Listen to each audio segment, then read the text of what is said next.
What's going on, everyone, and welcome back to Comic Breakdown. If you guys are new to the channel, do me a favor and hit that sub button, hit that notification bell, and make sure you're not missing any of the awesome content we have coming out. Now, for this video, we're going to be jumping into Justice League issue number 63. And if you haven't been keeping up with the Justice League, if you haven't been keeping up with everything going on in the Infinite Frontier lines, go ahead and check out the link in my description as well as the top of this video. It will get you completely caught up on everything related to these lines. And make sure you stay through all the way to the end of the video so you don't miss any of the Justice League Dark.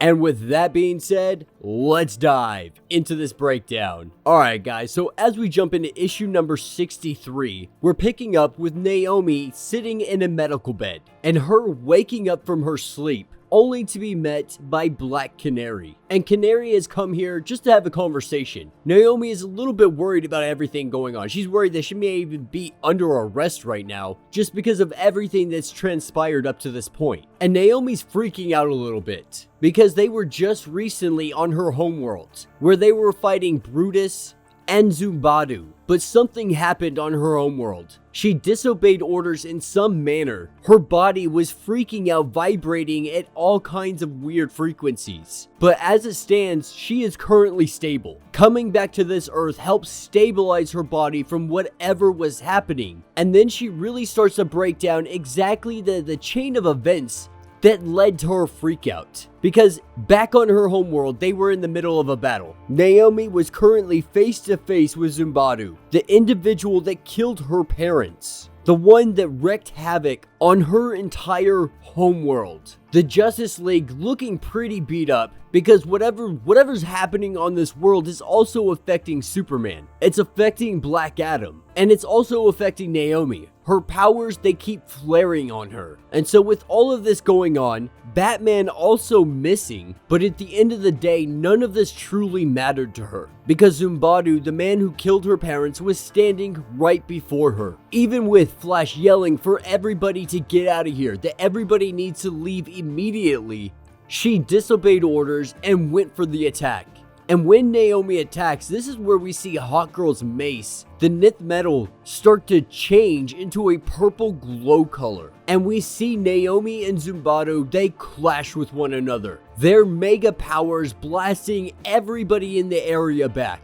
Now Superman at this point is telling everybody that they need to back up, that they need to get going right now before it's too late, while they still have the opportunity. And so Hawkgirl, she takes her mace and hits Zumbado in the face. And this is a devastating blow to him, sending him flying back in the opposite direction. And as he stands up, he is even questioning what the heck that was. And Superman reaching for Naomi to grab her to bring her back. She looks back at Superman and shrugs him off, ends up throwing Superman back as well. But this was accidental. It was in the heat of the moment. She comes to her senses, she realizes what happens, and she runs over to Superman's side. And now with her attention finally broken, everybody starts taking off through the portal. And Black Adam, before he goes through, he has one more agenda. He goes up to Brutus, because Brutus is the one that started all of this. And we see him completely electrify Brutus. And as the last individuals, as our last of our heroes are making their way through the gateway, this is where we see Batman, who randomly disappeared in the middle of this battle. And now we are seeing just at the last minute reappear and everybody hurrying to get back to their Earth. And before Naomi was able to go through this portal, we see her completely black out. So right now she's kind of freaking out. She feels like she did something wrong. She feels like she constantly is going to have to keep apologizing to everybody and that people are going to look less of her or look down on her because of this. But this is where we see the Justice League come into the room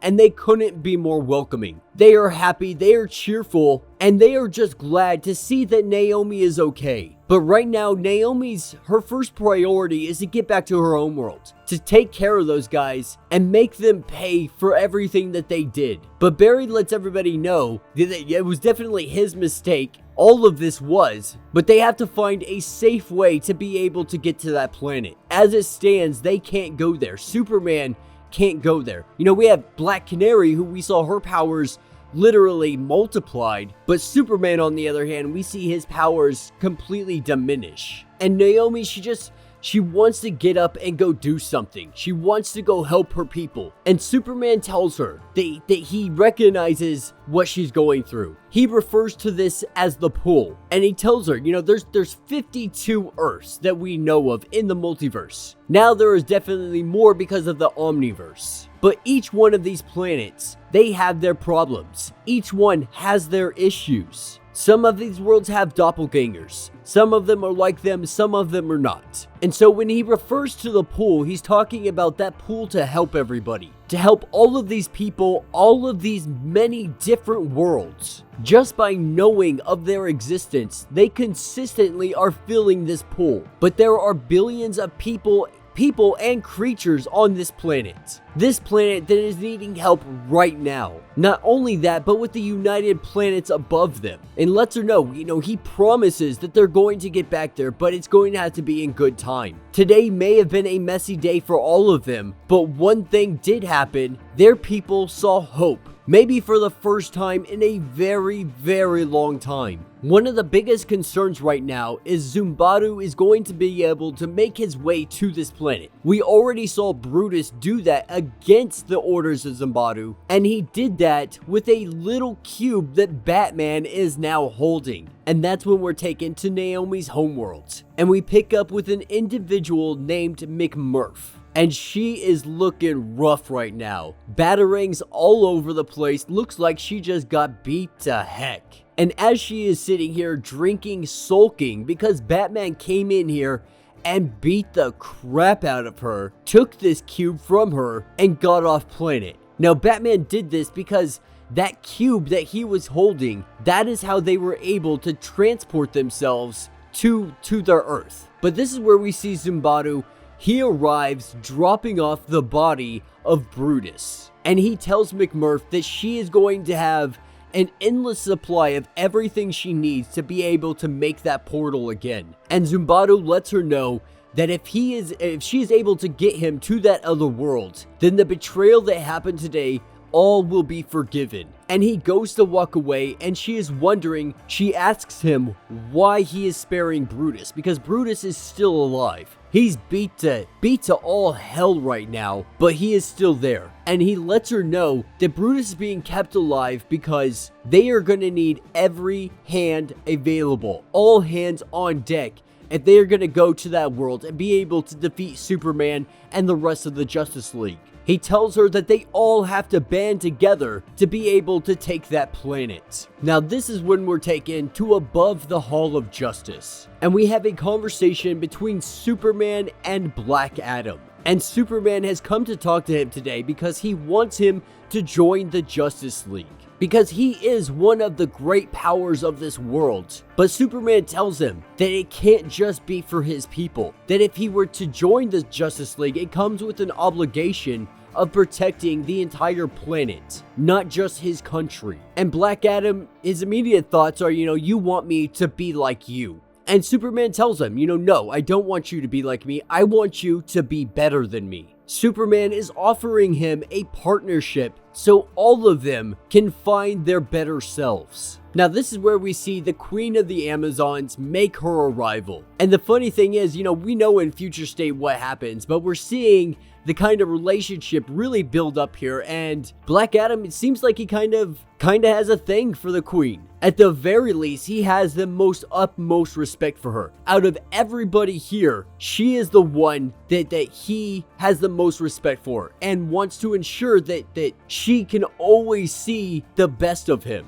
And he even tells her here that he apologizes for his actions and that he hopes that she doesn't judge him for that and that he will continue to try to do better. And inside the Hall of Justice, we have everybody trying to figure out what the heck is going on with this Nith metal with Hawkgirl's freaking mace. No one really understands what is going on with it right now. And we also see a conversation between Batman and Green Arrow, Oliver Queen. Because right now, Batman, he's broke.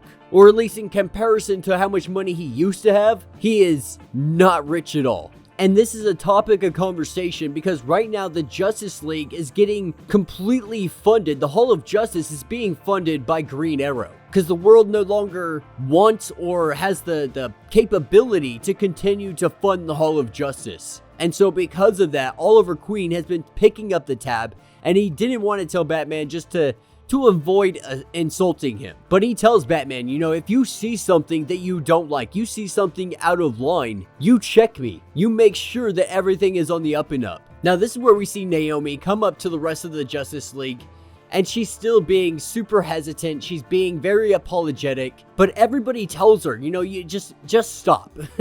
You know, you're part of this team now. No matter how bad you mess up, no matter what happens, like, we have your back now. You're gonna get another chance to go back to your homeworld. You're gonna get another chance to take on Zumbado. We're gonna figure all of this out. In the meantime, we're going to train. We're gonna learn your powers to the fullest of their capacity. We're gonna know exactly what you can do. We're gonna help you harness these abilities. That way, when that fight comes, you're gonna be able to rock him. Now, that's going to end this part of the issue, and this is where we hop into some Justice League Dark. And we're picking back up in the Library of Babel. John Constantine and the rest of the crew have been actively working to try to track down Merlin, to try to figure out his overall plan. We know that he is looking for the lost land of Atlantis, and because of this, they have let Arthur know to be on the lookout. But for the most part, Merlin has covered his tracks. He has covered them extremely well, and they are having a lot of trouble finding out exactly where he is. And right now, they're super stumped. It's the easiest way to put it.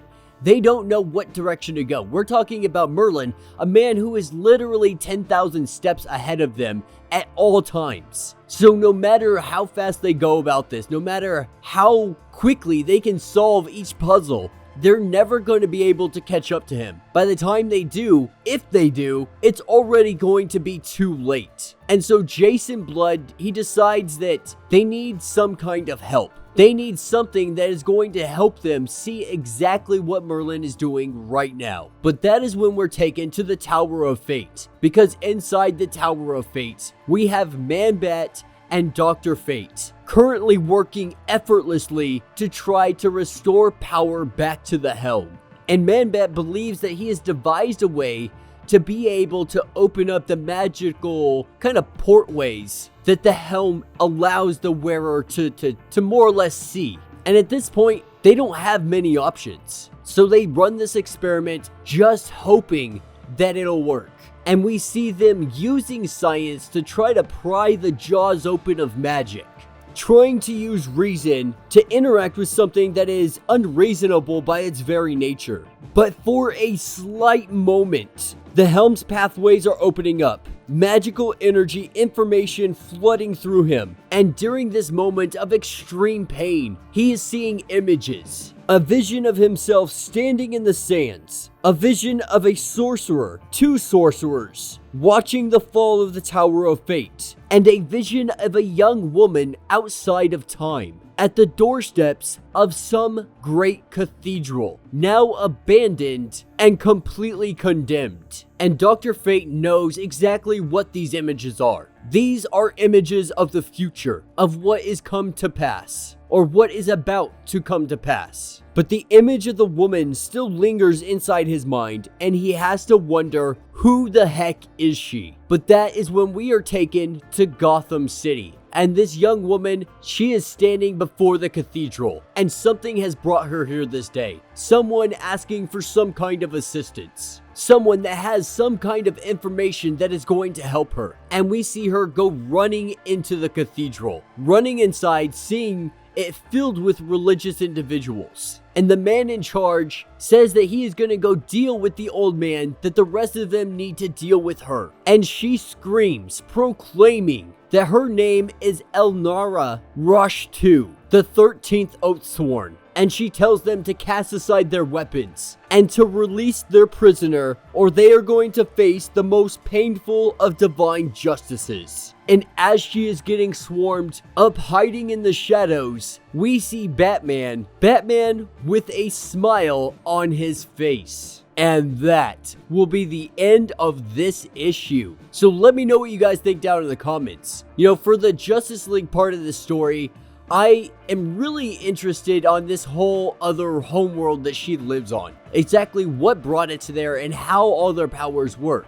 Now, what we've seen from the Justice League arriving on that planet is people like Black Canary, their powers being amplified, but our heavy hitters like Superman are being depowered. And so it makes me question how the powering works in this world. And because the Justice League coming here, do power levels shift? Do we see Superman become essentially a useless individual, and we see people like Black Canary damn near able to scream a planet in half? Yeah, let me know what you guys think down in the comments. If you have not yet, do me a favor, hit that sub button, hit that notification bell, make sure you don't miss any of the awesome content we have coming out, and until the next video.